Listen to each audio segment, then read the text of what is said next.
2013 সালে বিতর্কিত গণজাগরণ মঞ্চের যে আন্দোলন এবং তাতে যে মুক্তিযোদ্ধা ইস্যু এবং সেই সাথে যুদ্ধ অপরাধীদের বিচারের দাবি নিয়ে গড়ে ওঠা সেই গণজাগরণ মঞ্চের আন্দোলনের পরিপ্রেক্ষিতে গড়ে ওঠা যে প্রজন্ম চত্বর শাহবাগে, এবং শাহবাগে সেই প্রজন্ম চত্বর গত রাতে আসলে কে বা কারা আসলে বুলডোজার নিয়ে এসে ভাঙতে শুরু করে এবং তার একটি খণ্ড অংশ কিন্তু আসলে ইতিমধ্যে ভেঙে ফেলেছে এবং সামনের অংশটুকু এখনো রয়েছে। আসলে কে বা কারা আসলে এটা ভেঙেছে এখনো পর্যন্ত সেটি জানা যায় নাই। তবে আমরা যেটি দেখতে পেয়েছি যে সকাল থেকে আসলে এখানে আসলে ভাঙা যে ধ্বংসাবশেষ সেটি কিন্তু পড়ে রয়েছে। তবে এখানে আসলে প্রত্যক্ষদর্শী যারা ছিলেন আসলে তারা বলছেন যে কারা বুলডোজার নিয়ে এসে আসলে এখানে ভাঙচুর করে এবং সেটি সে অবস্থায় রয়েছেন এখন। যদিও শাহবাগ মোড়েই এই প্রজন্ম চত্বর এবং তার পাশেই কিন্তু শাহবাগ থানা এবং তার সামনেই কিন্তু এই প্রজন্ম চত্বরটি এবং সেটিই কিন্তু ভাঙা হয়েছে এবং কারা এবং কিভাবে আসলে ভাঙলো সেটি কিন্তু জানা যায়নি। তবে 2013 সালে যে ইমরান সরকার সহ লাকি আক্তাররা যে গণজাগরণ মঞ্চ তৈরি করেছিল,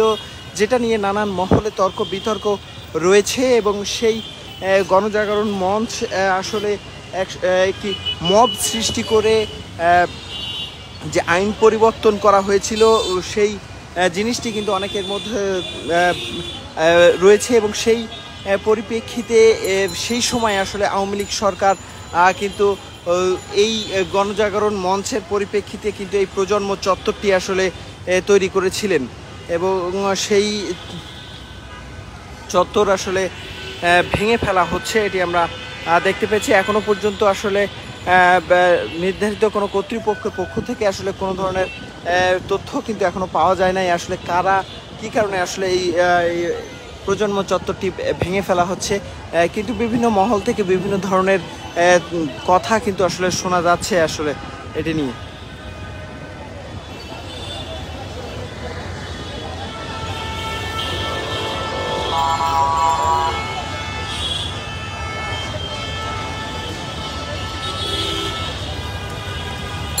দর্শক আপনারা দেখতেই পাচ্ছেন আসলে গণজাগরণ মঞ্চের থেকে গড়ে ওঠা যে প্রজন্ম চত্বর আসলে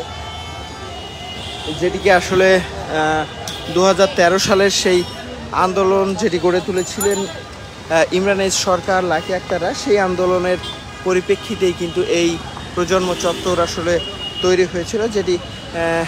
কিন্তু শাহবাগের ঠিক একদম মোড়েই কিন্তু এটি তৈরি করা হয়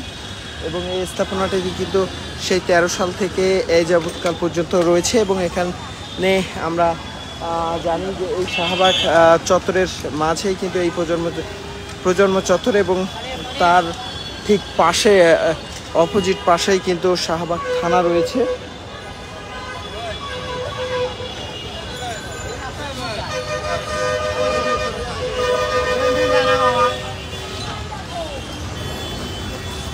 দর্শক যেমনটি আসলে বলছিলাম গতকাল রাতে কিন্তু গভীর রাতে আসলে বুলডোজার নিয়ে এসে এটি ভাঙা হয়েছে বলে প্রত্যক্ষদর্শীরা আসলে জানিয়েছেন এবং সেটি কারা এবং কি কারণে আসলে ভাঙা হয়েছে সেই বিষয়ে কোনো ধরনের কোনো তথ্য আসলে তারা কিন্তু দিতে পারেন নাই। তবে ধারণা করা হচ্ছে আসলে যেহেতু এখানে পাশেই শাহবাগ থানা এবং এই শাহবাগ মোড়েই কিন্তু আইনশৃঙ্খলা রক্ষাকারী বাহিনীরা সবসময় নিয়োজিত টহলে থাকেন, তো সেই হিসেবে এটি আসলে একটি নির্দিষ্ট কোনো কর্তৃপক্ষ থেকে আসলে ভাঙা হয়েছে এমনটা কিন্তু ধারণা করা হচ্ছে। যদিও এখনো পর্যন্ত কোনো পক্ষ থেকে কিন্তু কোনো বক্তব্য এখনো পর্যন্ত পাওয়া যায় নাই বা কারা কিভাবে আসলে কি কারণে ভাঙা হচ্ছে এটি কিন্তু এখনো পর্যন্ত আসলে জানা যায় নাই। তবে বিভিন্ন মহল থেকে আসলে আবার বলা হচ্ছিল আসলে যারা স্বাধীনতা বিরোধী এবং স্বাধীনতা বিরোধী চক্র যারা বাংলাদেশে মাথা চাড়া দিয়ে উঠতে চায় তাদের পক্ষ থেকে আবার ভাঙা হয়েছে বলে এমনটাও অভিযোগও কিন্তু রয়েছে। আসলে পাল্টাপাল্টি যে অভিযোগ আসলে থাকে রাজনৈতিক মহলে, সেই পাল্টাপাল্টি অভিযোগের মোড় কিন্তু রয়েছে। এছাড়াও আসলে বিভিন্ন মহল থেকে আসলে ধারণা করা হচ্ছে যে এই যে সোহাগ হত্যাকাণ্ডের মধ্য দিয়ে যে আসলে যে বিষয়টি সামনে রয়েছে, এই মোড়টিকে আসলে সামনে থেকে ঘুরে দেওয়ার জন্য গভীর রাতে হয়তোবা চক্রান্তমূলকভাবে এই প্রজন্ম চত্বরটি আসলে ভাঙা হতে পারে, এমনটিও কিন্তু অনেকে ধারণা করছেন এবং অভিযোগও তুলছেন। আসলে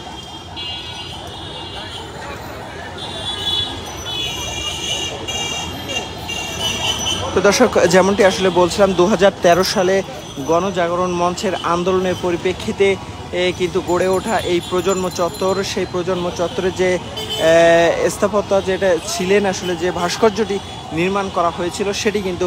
গতকাল রাতে গভীর রাতে আসলে বুলডোজার নিয়ে এসে ভেঙে ফেলা হয়েছে এবং তার ধ্বংসাবশেষ এখনও রয়েছে এবং বিশেষ করে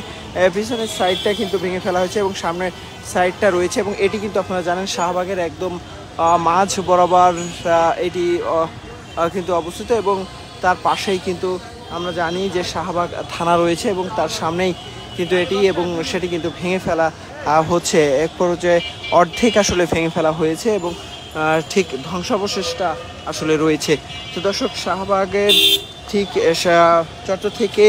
এবং যে প্রজন্ম চত্বর তার সামনে থেকে